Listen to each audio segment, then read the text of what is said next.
Well, hey y'all, I am back, and I know that in one of my more recent videos, I believe it was the empanadas, I was talking about a meal called Tinga. And today, that's what we're doing, that's what I'm doing, let me put it that way. And so, if you want to learn, absolutely stay tuned, and here we go.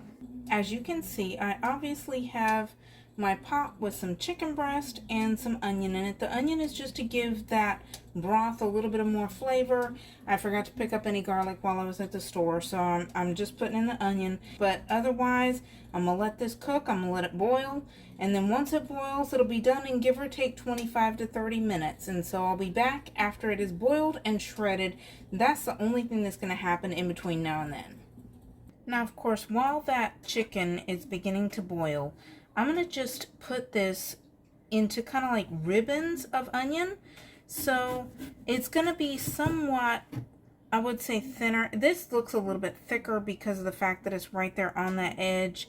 But I like it personally to be a teeny bit thinner. It's a teeny bit thicker here than at the top just because of the angle. But I do like it to be a little bit thinner because you will see right shortly once the chicken is out of the pot and everything, once it's shredded, it's beneficial to have it a little bit thinner just because it cooks and it fries up a teeny bit more quickly. It's not necessarily that you have to have it thinly ribboned. You can have it as thick as you particularly like. But I just like that it gets a little bit cooked a little bit quicker. That's all. So I will have that ready to go. And this is this for right now. It's not necessarily it's I'm just trying to hurry up the process because I've got a lot going on. Alright, I now have my chicken cooked and shredded. Now I'm going to just start adding some tomatoes to this chicken broth.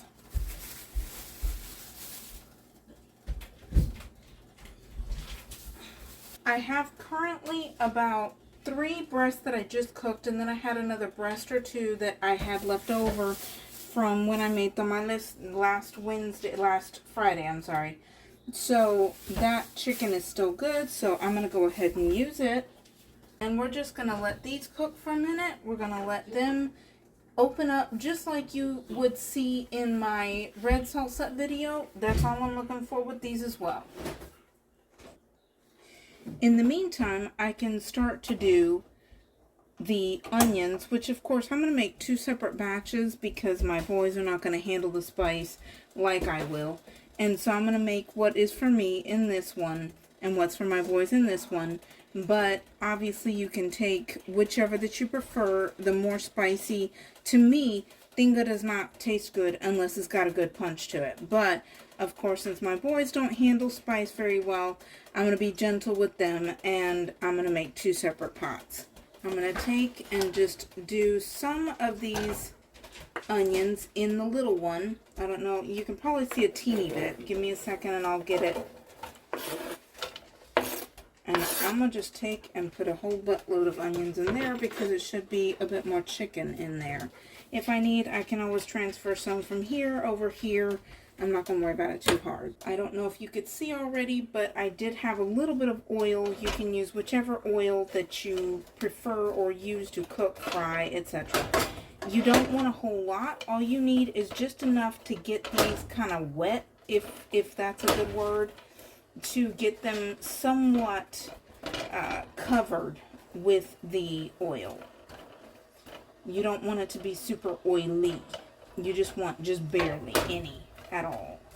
And quite obviously you want this to start to get, the onion should be separating into the different strands, if you could call it that, the different strips.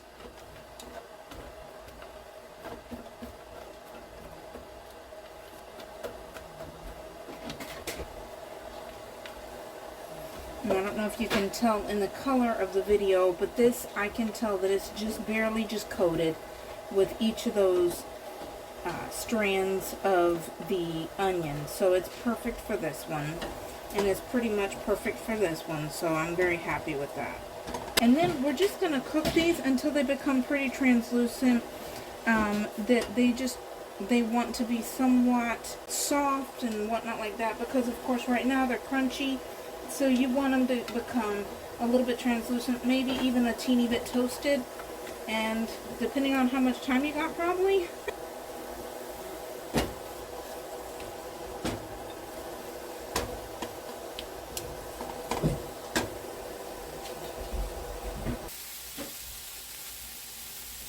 Next step is obviously making the salsa that is going to go into this pot.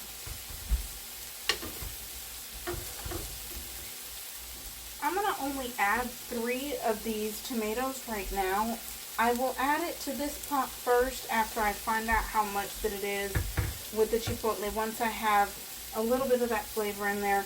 These right here are chipotle peppers. I will put a picture at the end of the video to make sure that you know what you're looking for when you go to the store. I'm going to mostly just use like some of that adobo, I think is what it's called, sauce that's in there. I just want it just for the flavor. I don't want an extreme amount of spice. There we go, and hopefully that will be enough. I'm going to just add just a teeny little bit more. I will add more to mine, obviously, as I've already said.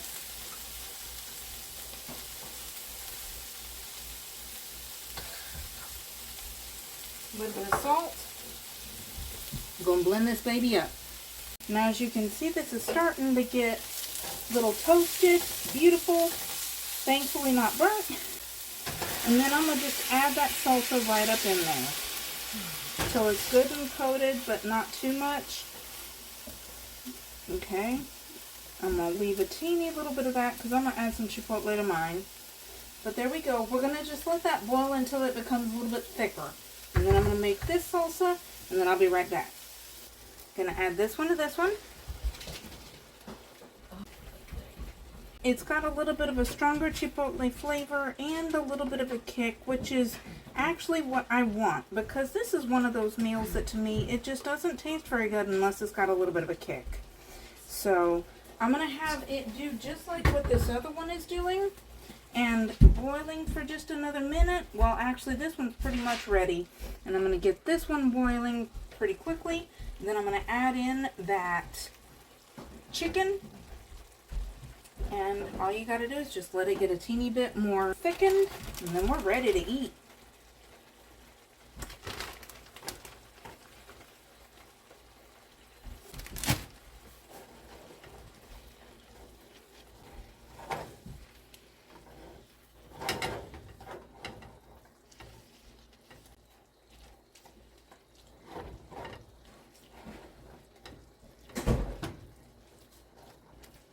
Now this one is pretty much ready.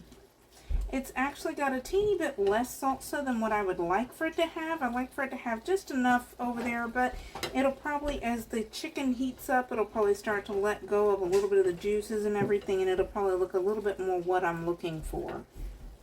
In the meantime, I'm going to add the chicken to the other pot.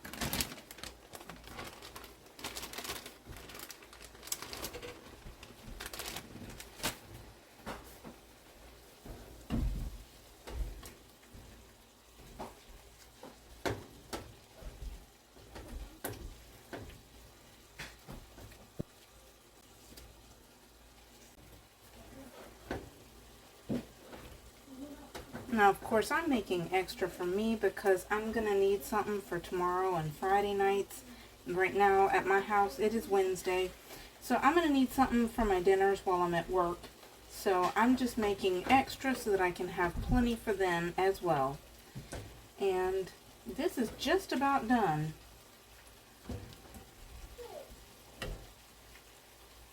Okay, that just needs to get heated up.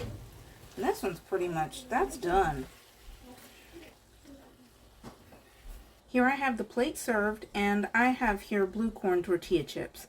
Usually this is served with tostadas, which I will include a picture in the video at the end of what you're looking for if you want it.